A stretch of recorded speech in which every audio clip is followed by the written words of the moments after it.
میں آپ کو تھوڑی جلدی دکھانا چاہ رہا ہوں، اگر آپ کے پاس ٹائم ہو نا، جس کے لیے ہم اکٹھے ہوئے ہیں، کہ ہم تاکہ ہمارے شعور میں اسلام کی قدر آ جائے، جن کے لیے علی مقام نے پورے خاندان شہید کرایا نا، تو خود شہید ہوئے ہیں، اس اسلام کی ہم دل میں قدر آ جائے۔ اس میں نبی صلی اللہ علیہ وسلم نے کیا تکلیف اٹھائی ہیں، کفار نے ان سے کیا تانے کیے ہیں، کفار نے ان سے کیا سلوک کیا ہے، بنیاد تو نبی صلی اللہ علیہ وسلم بنائی تھی نا۔ اللہ، یہ سورت بنی اسرائیل،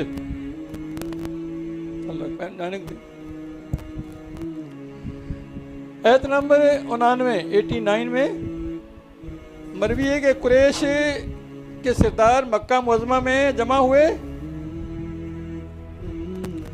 انہیں ضرور پاس میں بلوایا۔ جب ضرور شیر لائے تو انہوں نے کہا آپ نے آپ کو اس لیے بلایا ہے کہ آپ گفتگو کر کے آپ سے معاملہ طے کر لیں۔ سب کو بلا لیا تاکہ آپ سے معاملہ طے کر لیں، تاکہ پھر ہم آپ سے حق میں معذور سمجھے جائیں۔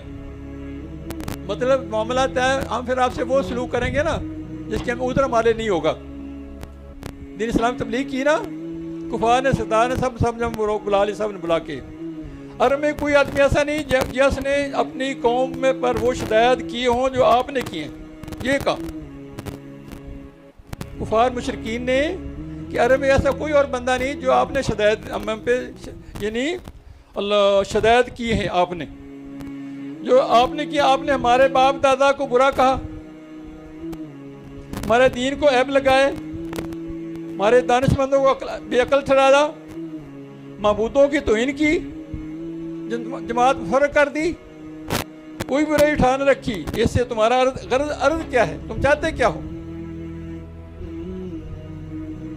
اپنی پہلے اگر تم کیا چاہتے ہو، اگر مال چاہتے ہو تو ہم تمہارے لیے اتنے زیادہ مال کر دیں کہ ہماری قوم میں تم سب سے زیادہ مالدار ہو جاؤ۔ اگر عزت چاہتے ہو تو ہم تمہیں اپنا ستار بنا لیتے ہیں، اگر ملک و سلطنت چاہتے ہو تو ہم تمہیں بادشاہ بنا لیتے ہیں۔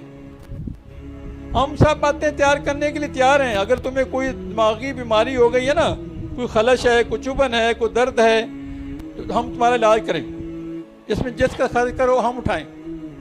یہ انہوں بلایا، یہ بلا کے کہا ہم سے اتنی کو بات کرتے تو ہم گلے پڑ جاتے ہیں۔ حضور پاک فرمایا، جواب فرمایا ان میں سے کوئی بات نہیں ایسی، میں مال و سلطنت سرداری کی چیز کا طلبگار تو نہیں ہوں۔ اگر ہم دین سے مال و سلطنت طلب کریں تو ہم کیا کر رہے ہیں؟ یہ سبق ہے ساتھ ساتھ۔ انہوں نے کہا مجھے اس میں سے کسی چیز کی ضرورت نہیں ہے، مال و سلطنت طلبگار میں نہیں ہوں۔ واقعہ صرف اتنا سا ہے، بات صرف اتنی سی ہے، مجھے رسول بنا کر بھیجا گیا اور مجھے اپنی کتاب نازل فرمائی، مجھ پر اپنی کتاب نازل فرمائی کہ میں تمہیں اس کے ماننے پر اللہ کی رضا اور نعمت کی بشارت دوں۔ اللہ کو مانو تو میں تمہیں اللہ کی رضا کا سرٹیفکیٹ دوں اور تم کو بشارتیں دوں، تم کو خوشخبریاں سناؤں اور انکار پر عذاب کا خوف دلاؤں۔ اگر انکار کرو گے پھر عذاب کا خوف دلاؤں۔ ادھر ہم کو بات کریں کہ عذاب ڈراتے ہیں، بھی ڈرائے نا تو سمجھ بتاتی نہیں، حق بات تو بتانی ہے آپ کو۔ یہ دونوں قرآن کی ثابت ہیں، حضور پاک نے کیے ہیں، بشارتیں بھی دی ہیں اور ڈرایا بھی ہے۔ وشاہد و مبشر و نذیرا، انا ارسلناک شاہد، ہم نے آپ کو شاہد و مبشر نذیر بنا کر بھیجا، گواہ، موقع کا گواہ۔ ہمارا ہر عمل حضور پاک دیکھ لیں۔ شاید وہی ہوتا ہے جو موقع گواہ ہو، ہر چیز دیکھتا ہو۔ ہم مدد لگا کے بیٹھے ہیں، ہم نفس سے دیکھ نہیں رہے یہ کون سے میرے کملے آئے ہوئے ہیں۔ ان کی نظر میں نہیں کیا میری یاد میں بیٹھے ہیں، میرے واسطے کی یاد بنا رہے ہیں۔ میں نے اپنے رب کا پیغام پہنچا دیا، اگر تم اسے قبول کرو تمہارا دنیا اور آخرت کی خوش نصیبی ہے، تو قبول کر لو، دنیا آخرت دونوں ہی خوش نصیبی، اور نہ مانو تو میں صبر کروں گا، اللہ کے فیصلے کا انتظار کروں گا۔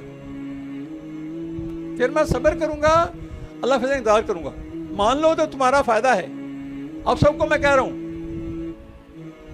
اگر ہماری باتیں مان لو جو کہتے ہیں تو آپ کا فائدہ ہے دونوں جہان میں، دین و دنیا میں فائدہ ہے، نہ مانو تو ہم صبر کریں گے، پھر فیصلہ تو ہونا ہی ہونا ہے کون کس ساتھ کیا کرتا تھا،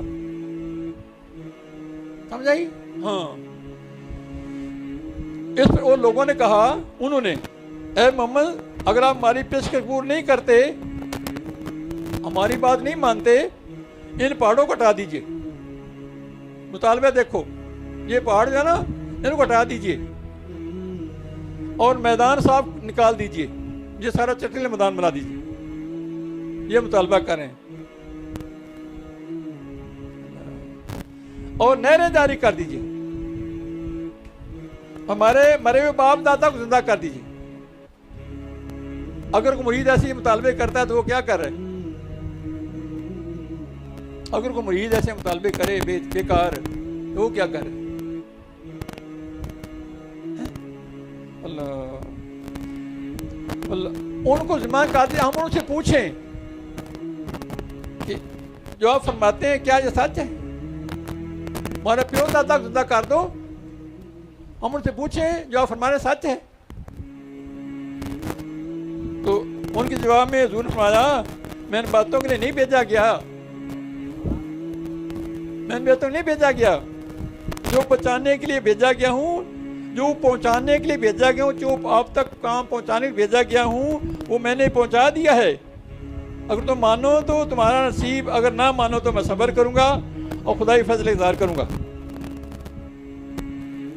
ان بد نصیبوں کے دل پر ایسی وہ لگی تھی کہ مطالبے بڑھا دیتے، ابھی پھر صبر نہیں کیا۔ کفار نے کہا پھر آپ اپنے رب سے کہہ دو ایک فرشتہ بلوا لیجئے، رب سے کہہ کے فرشتہ بلوا لیجئے، آپ رب سے کہو ایک فرشتہ بلوا لیجئے جو آپ کی تصدیق کرے، آپ کی تصدیق کرے فرشتہ آ کے، اور اپنے لیے باغ اور مال اور سونے چاندی کے خزانے طلب کیجیے اللہ سے۔ جس کے جواب میں حضور فرمایا، میں اس لیے نہیں بھیجا گیا، میں بشیر و نذیر ہوں، خوشخبری دینے والا اور ڈر سنانے والا بھیجا گیا ہوں، میں تو بشیر اور نذیر بنا کے بھیجا گیا ہوں، بشارتیں اور ڈر دینے کے لیے، سنانے کے لیے بھیجا گیا ہوں۔ جو قوموں کے حال پڑھو، ان کے ساتھ کیا بیتی۔ اللہ،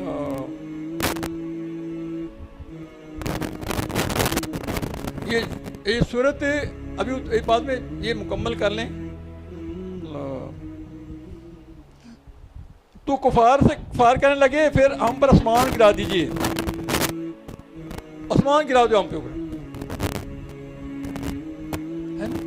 ہم کسی سمجھائیں آگے وہ ضد پہ آ جائے، کہتے تسی جناب تو مرضی کر لو، میں تو کوئی نہیں کہنا بننا، کیوں مور جو لگ گئے، نفس کا غلبہ ہو گیا، حق بات بھول گیا۔ جس کے نفس کی خواہشوں کا غلبہ ہو گیا وہ حق بات قبول نہ کرے گا، نفس کی خواہشیں مٹیں گی، نفس کمزور ہوگا، خواہشیں کمزور ہوگی، نفس خواہشیں راہ خدا روکتی ہیں اور لمبی امیدیں راہ بلاتی ہیں، موت کو بھول جانا اب انسان بے نصیبی میں لے جاتا ہے۔ اب وہ ساری باتیں جو کر رہے ہیں یہ کون کر رہا ہے؟ انسانی شکل میں کر رہے ہیں نا، انسان ہی تھے نا، شکلوں میں دیکھنے میں انسان ہی تھے نا، کفار مقابلہ کر رہے تھے نا آگے نسل سے۔ اللہ، درندے تو نہیں تھے، انسانی شکل میں چلو شیطان تھے، ایسے کہ نسل کے ان سے مطالبے کر رہے ہیں کہ آسمان کے، اور ان میں سے بولے ہم ہرگز ایمان نہیں لائیں گے، بعض بولے جب تک آپ اللہ کو اور فرشتوں کو ہمارے سامنے نہ لے آئیں، اللہ کو لے آؤ، فرشتوں کو لے آؤ۔ یہ بڑی بریک باتیں اس میں ہیں، وہ جو نبی کو نہ مانے اللہ تک کیسے پہنچ سکتا ہے؟ جو نبی اعتماد نہ کرے۔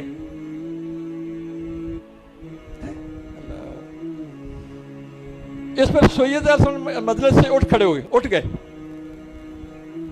گئے، کھڑے سے مجلس سے اٹھ گئے۔ عبداللہ بن امیہ آپ کے ساتھ اٹھا، آپ سے کہنے لگا کہ خدا کی قسم میں کبھی آپ پر ایمان نہیں لاؤں گا جب تک تم سیڑھی لگا کر آسمان پر نہ چڑھو اور میری نظر کے سامنے وہاں سے ایک کتاب نہ لے کے آؤ۔ میرے سامنے آسمان پر چڑھو سیڑھی لگا کے، یہ وہاں سے کتاب لے کے آؤ اللہ، اور فرشتوں کی ایک جماعت لے کر آؤ، جب تک لے کر نہیں آؤ گے میں نہیں مانوں گا۔ خدا کی قسم اگر یہ بھی کر تو میں سمجھتا ہوں کہ میں پھر بھی نہ مانوں گا،